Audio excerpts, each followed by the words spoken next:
തെരഞ്ഞെടുപ്പ് തോൽവിക്ക് പിന്നാലെ ഇതാദ്യമായി പ്രതികരണം നടത്തിയിരിക്കുന്നു പിണറായി വിജയൻ. തെരഞ്ഞെടുപ്പിലുണ്ടായത് അപ്രതീക്ഷിത പരാജയമാണ്. എതിർ പ്രചാരണങ്ങൾക്കിടയിലും LDFന് പിന്തുണ നൽകിയവർക്ക് നന്ദിയെന്നും പിണറായി വിജയൻ തന്റെ പ്രസ്താവനയിൽ കുറിക്കുന്നു.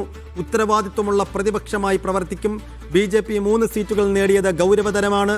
കേരള ജനതയുടെ വിശ്വാസം വീണ്ടെടുക്കാൻ കൂടുതൽ ശക്തമായി തിരിച്ചുവരും എന്ന് ഉറപ്പു നൽകുന്നുവെന്നും പിണറായി വിജയൻ പ്രസ്താവനയിൽ പറഞ്ഞു.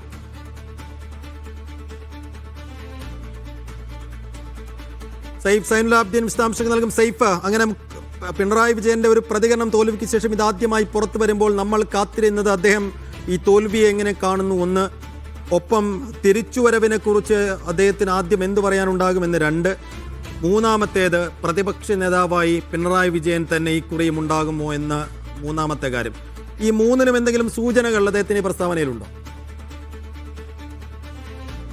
മൂന്നിലുണ്ട്. എന്തുകൊണ്ട് തോറ്റു എന്നുള്ളതിന്റെ ഒരു കാരണം അദ്ദേഹം അതിനകത്ത് പറയുന്നത് പല വിഷയങ്ങൾ, പല കാരണങ്ങൾ ഈ തോൽവിക്ക് നിശ്ചയമായി വന്നിട്ടുണ്ട്. അതെന്താണെന്ന് പാർട്ടി പരിശോധിച്ച് വ്യക്തമായ തിരുത്തലുകൾ ഈ വിഷയത്തിൽ വരുത്തുമെന്നുള്ളതാണ് പിണറായി വിജയൻ തോൽവിയുമായി ബന്ധപ്പെട്ട് പറയുന്നത്. ഈ തെരഞ്ഞെടുപ്പ് തോൽവി ഏതെങ്കിലും തരത്തിൽ പ്രതീക്ഷിച്ചതല്ല.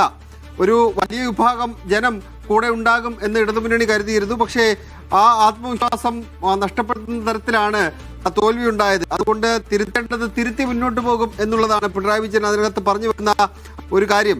LDFന് ഈ ജനവിധി എന്നുള്ളത് അവസാനമാക്കല്ല എന്നുള്ളതാണ് രണ്ടാമത്തെ ചോദ്യത്തിനുള്ള ഉത്തരമായി നമുക്ക് കാണാൻ കഴിയുന്നത്.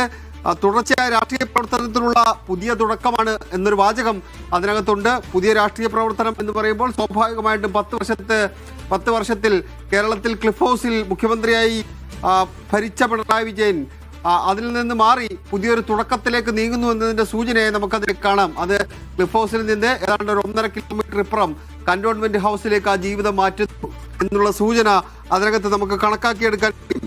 ജനങ്ങളുടെ വിശ്വാസം മെച്ചപ്പെട്ട നിലയിൽ വീണ്ടെടുക്കാനും കൂടുതൽ ശക്തമായി മുന്നോട്ട് പോകാൻ വേണ്ടിയുള്ള ശ്രമങ്ങൾ ഇടതുമുന്നണിയുടെ ഭാഗത്ത് ഉണ്ടാകുമെന്നാണ് പിണറായി പറയുന്നത്. അതിന് ഞങ്ങൾ പ്രതിജ്ഞാബദ്ധരാണ് എന്നുകൂടി അദ്ദേഹം പറഞ്ഞു വെക്കുന്നുണ്ട്. കഴിഞ്ഞ 10 വർഷം നടപ്പാക്കിയ വികസന പ്രവർത്തനങ്ങൾ അതിന്റെ തുടർച്ച ഉണ്ടാകണം എന്ന ആഗ്രഹമുണ്ടായിരുന്നു. പക്ഷേ അത് ജനങ്ങൾ ആ വിധി തന്നില്ല.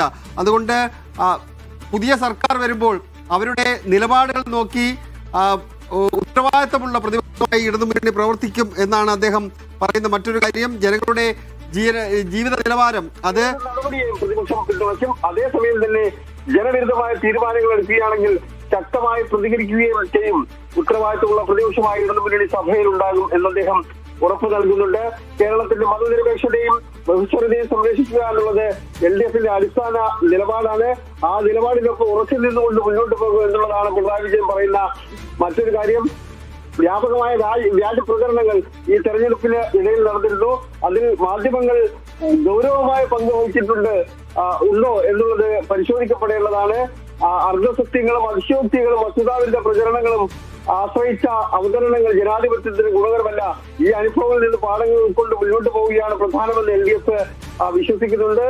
അതുകൊണ്ട് ഫലം സമഗ്രമായി വിലയിരുത്തി തിരുത്തേണ്ടത് തിരുത്തി മുന്നോട്ട് പോകും എന്നാണ് CPM ബ്യൂറോ അംഗം കൂടിയായ മുൻ മുഖ്യമന്ത്രി പിണറായി വിജയൻ പറയുന്നത്.